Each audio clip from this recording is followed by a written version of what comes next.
நம்ம இவ்வளவு நாள் சத்திரியனா வாழ்ந்துட்டோம், இனிமேல் சாணக்கியத்தனமாக நாமளும் வாழணும். இன்னைக்கு ஆண்ட கட்சியும் ஆளுங்கட்சியுமே யாரெல்லாம் கூட்டணி என்று அறிவிக்காத போது, அந்த கூட்டணியிலே யார் யார் அங்கம் வகித்து இருக்கிறார்கள் என்று சொல்லாத போது, மத்திய மாநில ஆட்சியில் இருப்பவர்கள் சொல்லாத போது, நாம மட்டும் எதற்காக முந்திரி கொட்ட மாதிரி அவசரப்படணும்? நாமும் நின்று நிதானமா யோசிச்சு அடிப்போம்.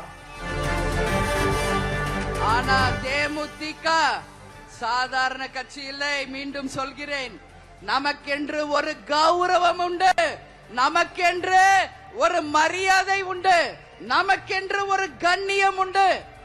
அதையெல்லாம் யார் மதிக்கிறார்களோ அவர்களோட தான், என் தொண்டர்களை யார் மதிக்கிறார்களோ அவங்க கூட தான் கூட்டணி.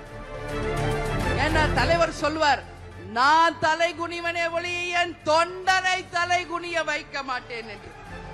அதேதான் உங்க அண்ணியாரும் நான் சொல்றேன்.